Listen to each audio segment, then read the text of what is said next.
Personne ne devrait pouvoir tenir ce dossier sans sentir que quelque chose ne va pas dans la façon dont le monde fonctionne. Pourtant tout ici, à première vue, a l'air rangé, logique, acceptable. Il s'appelle Marc Delorme, il est journaliste criminel, et ce soir, il tient entre ses mains un dossier qu'il n'aurait jamais dû ouvrir. Les photos, les enregistrements, les aveux, quelque chose sonne faux, terriblement faux. Marc trie les pages sur son bureau, une lampe jaune mange la moitié des documents. Il pensait connaître l'histoire de Ted Bundy par cœur, comme tout le monde. Le tueur en série brillant, le monstre charmeur, les clichés rassurants. Mais plus il avance, plus les détails se dérobent. Les dates ne collent pas toutes, les visages se mélangent. Et une question s'impose, poisseuse. Si l'on abattit une légende simple, c'est peut-être parce que le réel était bien plus dérangeant. La première anomalie apparaît sur une simple ligne dactylographiée. Naissance de Theodore Robert Cowell le 24 novembre 1946, Elizabeth Lund Home for Unwed Mothers. Marc souligne le nom. Cowell, pas Bundy. Il remonte. Mère célibataire, père inconnu, masculinité fantôme qui change de nom selon les versions. Dans la petite maison de Philadelphie où Ted grandit chez ses grands-parents, on le présente comme le petit frère de Louise, pas comme son fils. Marc s'arrête sur ce détail. Un enfant qui découvre un jour que sa mère est en fait sa sœur. Il imagine la scène. Il comprend qu'ici, déjà, quelque chose se fissure. Mais pendant des années, sur le papier, tout a l'air normal. Le doute reste. Adolescent, Ted déménage à Tacoma, change de nom, devient Bundy. Famille recomposée, église méthodiste, père adoptif cuisinier à l'hôpital, demi-frère, demi-sœur. Scolarité sans incident grave, passion pour le ski, balade en plein air dans l'état de Washington. Aucun casier de violence. À l'université, diplôme de psychologie, engagement politique, poste dans un comité de prévention du crime. Il décroche même un emploi sur une ligne d'écoute pour la prévention du suicide. Marc fixe cette phrase. Un futur tueur en série qui passe ses nuits à convaincre des inconnus de ne pas mourir. Dans les dossiers, les collègues le décrivent comme poli, rassurant, fiable. Au même moment, des petites choses disparaissent dans des magasins, des vols mineurs évoqués ici ou là, rarement consignés. Et puis, à Seattle, au début des années 70, des jeunes femmes commencent à ne pas rentrer chez elles. Hypothèse A, la plus confortable. Ted Bundy serait un monstre au sens classique. Un autre, radical. Un gène manquant, un cerveau cassé. Marc aligne les éléments. Enfance troublée, père absent, mensonges familiaux, grand-père décrit par certains témoins comme colérique, peut-être violent. Plus tard, isolement adolescent, difficulté à se sentir à la hauteur face au milieu aisé, notamment avec cette petite amie riche de l'université de Washington qui finit par le quitter. Ce scénario plaît aux esprits. Un cocktail de frustration, de blessures narcissiques, de haine de soi, qui aurait peu à peu produit un prédateur. Il y aurait eu une bascule vers 1974, et l'étudiant rangé se serait révélé pour ce qu'il était, au fond, depuis toujours. Un silence s'installe dans la pièce. Cette version tient jusqu'au moment où Marc tombe sur son dossier d'engagement politique. Ted, jeune militant républicain, organise des réunions, prend des notes, convainc, sourit sur les photos, bras dessus bras dessous avec d'autres étudiants. Il travaille pour un comité de prévention du crime. Il prend en charge des appels de détresse au téléphone, parfois des heures, sauvant des vies selon plusieurs témoignages. Aucun signe d'une double vie flagrante dans ces archives-là. Pas de rictus, pas d'éclat de folie sur les images. S'il est cassé, cela ne se voit nulle part. Une phrase sèche traverse l'esprit de Marc. Ce n'était pas un monstre qui se cachait, c'était l'inverse. Un homme qui se fabriquait un monstre utilisable pour qu'on arrête de chercher. Hypothèse B, plus complexe.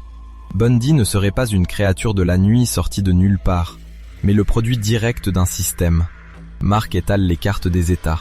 Washington, Oregon, Utah, Colorado, Floride. Il suit la trace. 1974, Seattle. Karen Sparks agressée dans son lit. Linda Ann Healy disparaît dans une chambre où le lit est soigneusement refait. Puis les campus, les parkings, les routes isolées. Toujours de jeunes femmes, souvent brunes, proches d'universités. Les services de police mènent leurs enquêtes chacun dans leur coin. Dossiers épais, rapports imprimés, photos en noir et blanc. Les ressemblances sautent aux yeux aujourd'hui. Mais à l'époque, les communications entre États sont lentes, fragmentaires, plombées par la bureaucratie. Quand Ted déménage à Salt Lake City pour la fac de droit, les disparitions le suivent. Nancy Wilcox, Melissa Smith, Laura Ann Haim, puis la tentative d'enlèvement de Carole Darange, ce soir de novembre où un faux officer Roseland l'embarque dans une Volkswagen et tente de la menotter. Elle s'échappe. Elle décrit son agresseur. Pendant ce temps, dans l'État de Washington, d'autres équipes essaient de mettre un visage sur un Ted à la coccinelle beige qui enlève 2 femmes en plein jour au Lake Sammamish. Tous les indices existent déjà, dispersés. Mark note l'éparpillement. Mark se surprend à penser « Ce n'est pas un tueur qui échappe au système, c'est un système qui, en le laissant passer, le fabrique. » Les effectifs manquent. Les bases de données centralisées n'existent pas encore. Chaque bureau protège sa juridiction. Les égos se frottent. Les informations circulent par courrier, parfois par téléphone. On raconte que le nom de Bundy figure très tôt dans la pile des suspects signalés à Seattle, notamment par Elizabeth Klopfer, sa compagne, qui alerte la police. Mais il reste un dossier parmi d'autres. L'hypothèse d'un génie manipulateur qui aurait toujours eu un coup d'avance commence à vaciller. Et si Ted Bundy n'avait pas été si malin, mais surtout incroyablement aidé par les failles accumulées des institutions supposées arrêter des gens comme lui?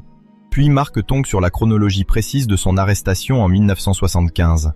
Une patrouille de nuit dans l'Utah, un sergent qui trouve suspect ce conducteur qui fuit à la vue de la police. Une simple intuition. Une Volkswagen fouillée. Menottes, pieds de biche, masque de ski, cordes, outils. C'est presque banal, presque grossier. Rien du cerveau criminel mythifié. Le piège se referme sur un détail. L'hypothèse du prédateur supérieur se renverse brutalement. Ce n'est pas l'intelligence hors du commun qui ressort, mais la somme des occasions manquées avant cette nuit-là.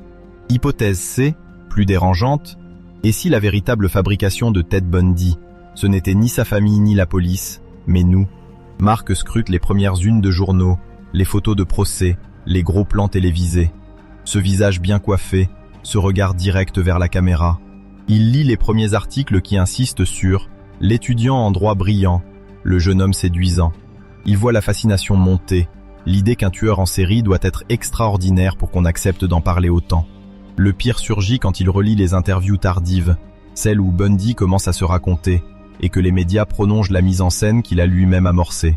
Le renversement final vient quand Mark constate que plus on a répété l'histoire du tueur exceptionnel, plus on a effacé le reste, les victimes, les erreurs d'enquête, les années d'errance des familles, et surtout, la part de banalité dans un homme qu'on préférerait croire inhumain.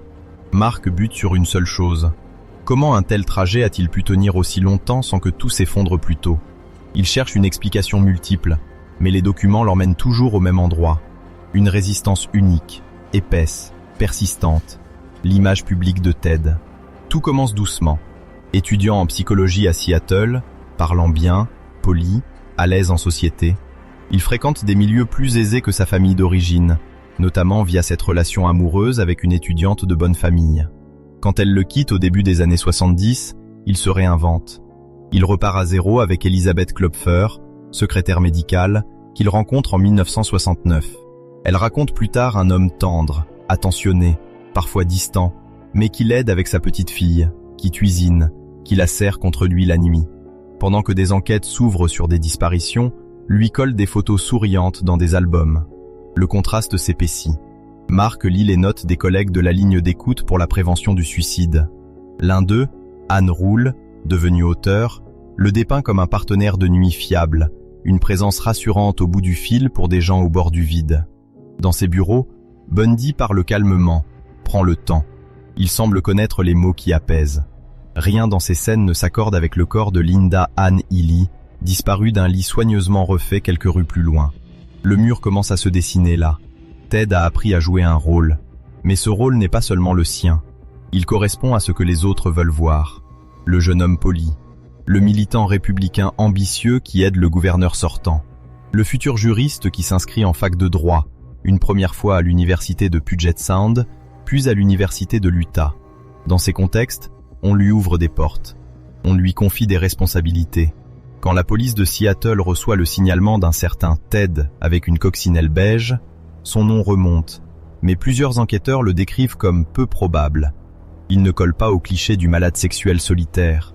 Il a des alibis sociaux, des références, un visage rassurant. Mark suit ensuite son parcours après la première arrestation, en 1975.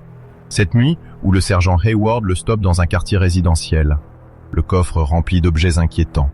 Pourtant, ce soir-là, on ne le poursuit pas pour meurtre. Les preuves sont jugées trop fragiles, trop facilement contestables devant un jury. Bundy est libéré sous caution, placé sous surveillance. C'est dans cet entre-deux que Mark sent physiquement la frustration des enquêteurs en les rapports. Ils le tiennent, mais pas vraiment. Ils savent qu'il leur échappe encore, mais l'armature légale, les procédures, l'obligation de construire un dossier solide les retiennent. L'image d'un étudiant en droit poli, présentable, pèse silencieusement à chaque étape. Cette image devient une barrière plus solide que des barreaux en acier. Quand Carol Daronch l'identifie, quand le procès pour son enlèvement s'ouvre en 1976, Bundy se présente bien, s'exprime mieux que beaucoup d'accusés. Il comprend les règles du jeu. Le verdict tombe, coupable, prison. Mais l'histoire ne se brise pas là. Transféré au Colorado pour être jugé dans l'affaire Karine Campbell, il bénéficie d'un système carcéral débordé, de prisons de comté mal adaptées à un détenu aussi déterminé. Lors d'une audience dans le palais de justice d'Aspen, il se représente lui-même. Il a accès à la bibliothèque juridique. On le laisse sans menottes, en chemise, assis à une table comme un avocat de la défense. Un simple regard vers une fenêtre entrouverte suffit. Mark marque un temps. Mark lit la description de cette journée de juin. Pause. Les gardiens sortent quelques minutes. Ted se lève, marche calmement, saute du 2e étage. Il se blesse à la cheville dans la chute. Un choc sec, un os qui résonne. C'est ce détail, décrit dans un rapport médical, qui reste accroché dans le crâne de Mark. Un homme condamné, mais pas encore reconnu coupable de meurtre, qui se tord de douleur dans les bois, la cheville gonflée sous sa chaussette, pendant que tout un appareil judiciaire le cherche. La souffrance physique, presque dérisoire face au reste, devient le point de contact le plus concret avec la réalité de cette évasion. Ce n'est pas un fantôme qui disparaît, c'est un corps qui claudique dans la montagne. Rattrapé, replacé sous surveillance plus stricte, Bundy ne renonce pas. Fin 1977, il creuse le plafond de sa cellule au Colorado, élargit un trou avec des outils improvisés, se faufile vers le logement vide d'un gardien. Il enfile des vêtements civils, il sort par la porte principale. Là encore, ce qui frappe Mark, ce n'est pas la ruse diabolique, mais l'enchaînement de négligences, de sous-effectifs, de cellules inadaptées. La seule chose qui empêche les autorités de le garder enfermé est la somme de petites concessions faites à son image d'homme civilisé et à un système pénitentiaire en retard. Ce mur, au fond, n'est pas celui que rencontre Bundy, c'est celui que rencontre Mark. L'impossibilité de se réfugier dans une explication simple. Ni le génie du mal, ni l'erreur unique. Plutôt un visage, toujours le même, qui avance, poli, souriant, d'état en état, pendant que des institutions entières, et même des proches, refusent de voir la continuité entre ce sourire et les fausses découvertes des mois plus tard.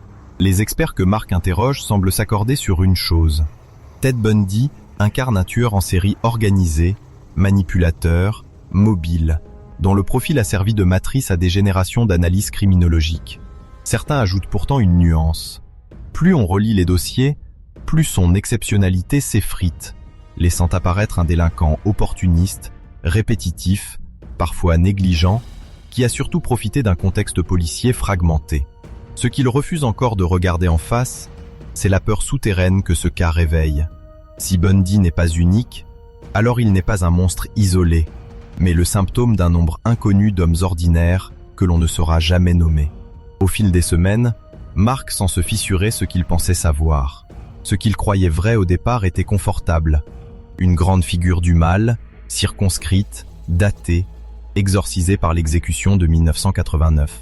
Un parcours qui commence dans un foyer pour mère célibataire et se termine dans une chaise électrique, bouclé, presque narratif.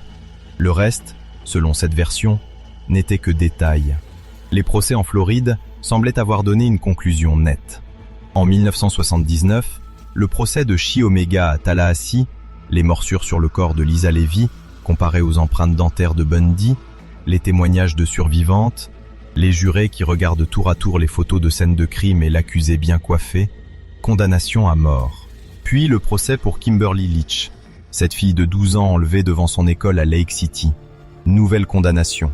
À chaque fois, la même scène. Des familles regardent l'homme qui a détruit leur vie. Un juge prononce une sentence qui semble trancher l'histoire. À l'extérieur des prisons, des foules brandissent des pancartes, certains vendent même des t-shirts. L'idée tacite, avec sa mort, une porte se ferme. Mais plus Mark avance dans les archives du couloir de la mort, plus cette illusion se délite. Il découvre un Bundy qui ne meurt pas en une fois, mais par étapes. Pendant des années, il dépose des recours, joue sur les procédures, retarde l'échéance. Ensuite viennent des entretiens avec des policiers, des journalistes, des auteurs. Il parle de lui à la troisième personne, décrit ses crimes comme ceux d'un autre, puis, à mesure que les dates d'exécution se rapprochent, lâche des aveux par fragments. Il évoque une trentaine de victimes potentielles, sans lister tous les noms.